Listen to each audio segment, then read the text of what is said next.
Hi, my name is Brooke and welcome to my booktube. Today I'll be going over my September TBR.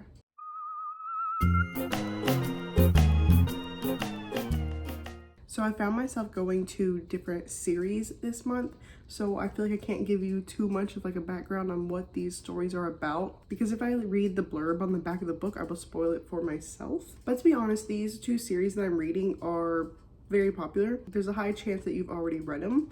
So the first one is The Housemaid. It has taken me forever to get to this book. I don't know why, but I did want to make sure I read like all of them at once. And I started this one during my 24-hour readathon. I got a little over halfway, honestly, just maybe 3 chapters before part 2. I took a break because after my 24-hour reading challenge, I was pretty, not worn out of reading, but just like needing a break, needing sleep. So I got back into it and I'm literally, like, as we speak, I have about 20 pages left. So after I'm done filming this, I'll probably hurry up and finish. I've been wanting to do like a reading vlog for this series as well. So I'll probably try to record like my reaction to anything that happens in this last little bit and then jump right into the next one, The Housemaid's Secret.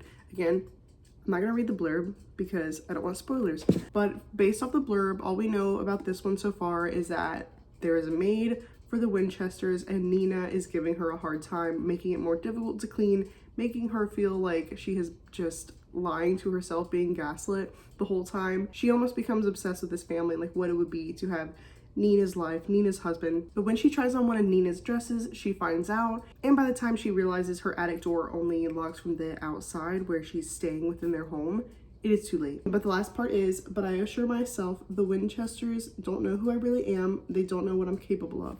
So I was already so in love with it just from the blurb.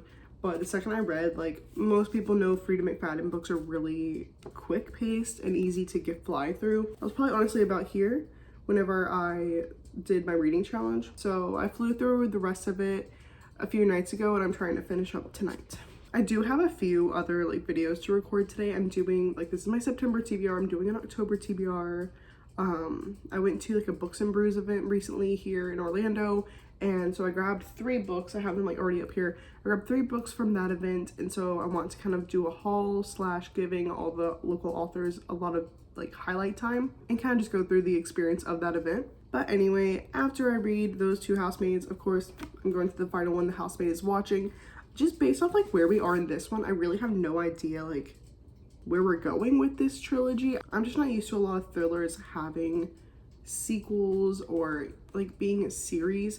So I'm just curious, like, what's the resolution for this one? What's the new drama? And then how do we get to this drama? You know what I mean? Okay, the next series, which is like a duology that I am beyond excited to get into, is the Shepherd King duology. I genuinely only heard good things about this. I still roughly consider myself newer to fantasy. I haven't read many like newer or contemporary fantasy. There's a creator I love on Bookstagram, CJ Talks Books, and he has even recommended it. So I know I can trust it.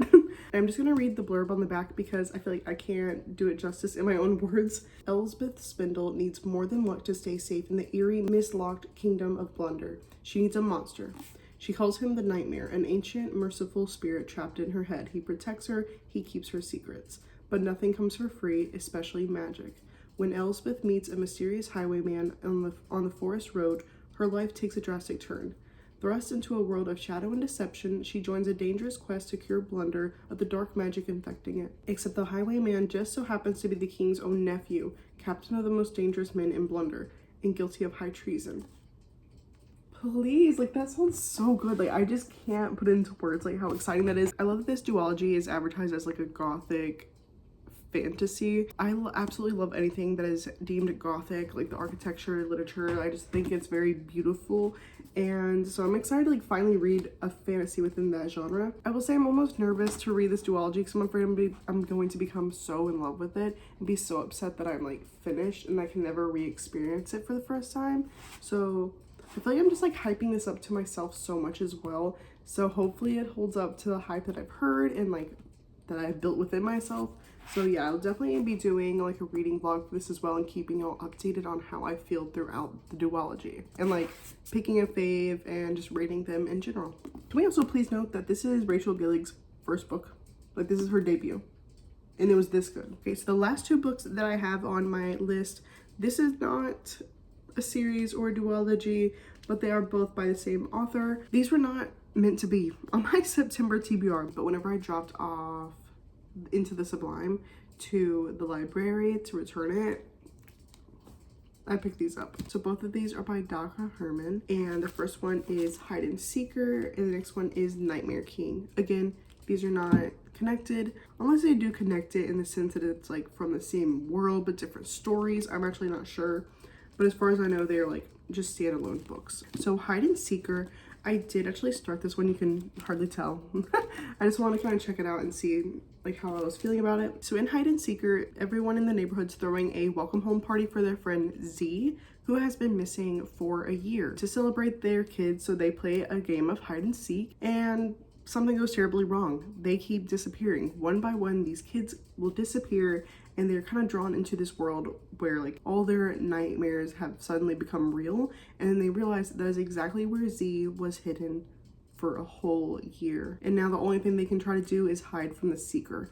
So I'm just really curious if it'll go through each of their nightmares, and if it's one of those things where they have to kind of like work through their fears in order to survive the seeker, and how do they get out? Like, how did Z get out? Did the seeker send Z back to get them? Like, I don't know where this is going to be going, but I'm very excited for it. Again, I'm on page 7. Like, I haven't really gotten far. I just kind of wanted to read a little bit to check it out. And for Nightmare King, the blurb states, one day Shane was just a kid playing a game of tag. The next he's the kid that came back from the dead. Automatically so interested. Now every time Shane falls asleep, he is pulled into this world where the Nightmare King reigns. The Nightmare King's goal is to collect children, and he realizes that his sister and best friend are in trouble, and he also can't stay awake forever. So every time he falls asleep, he slips back into this world. And in order to defeat him, he's wondering, okay, since I can't stay awake forever, can I truly face my nightmares? And can I cling on to the good in me long enough to defeat the Nightmare King? So again, like both of these kind of revolve around like the children's like nightmares and fears. The idea of people's fears coming to life and like actively attacking them in a way just reminds me of It, where all the kids are just experiencing their fears as it takes form of that. So I'm just curious if it'll be like any form of similarity between that kind of personification of a fear. And I'm honestly not sure which one I'm more excited for. I would say maybe Hide and Seeker. I don't know. I also haven't really checked out any reviews for these and which one is kind of ranking higher for people or getting more stars on like Goodreads at all. But yeah, I'm really excited about this. I'm excited to kind of experience this author for the first time. Whenever I first was looking into them, I like immediately thought they were YA, but they're actually juvenile. But even just like from the reading style so far, like it wasn't, obviously it's written for a younger audience, but not enough to where it's not enjoyable, at least in my opinion, from like the 7 pages that I read. I'll definitely keep you updated on that if that's something that bothers you as a reader. Personally, I can read anything. I don't really care. I'm really excited to see how these go and possibly check out more from this author if I'm enjoying these. Okay, so that was my entire TBR. Considering we are about halfway through this month and I haven't finished the first book, I probably won't be successful this month, but who cares? But this is my goal. I'll try to reach it. I just know I'm going to try to take a long time here with the Shepherd King duology and like really having to pay attention to every detail within a fantasy. So that might take me a bit. Do I trust myself to finish this month? Absolutely not. But it's fun to set goals and to push myself. I have a crazy long fall TBR. I think earlier when I said I was filming today, I think I said October TBR. I have not decided on which books exactly, but I have kind of put into plan like my overall fall. So I guess it is technically fall now, right? I don't know when that technically starts, but here in Orlando, it kind of starts in like mid-August, at least like park-wise. Everyone's already decorated, everyone has specialty drinks, and everyone is doing like Halloween party stuff at the theme parks. So in my head, it's fall. So I guess technically this would be part of my fall TBR, which the fact there are 6 books already, 6, she can count.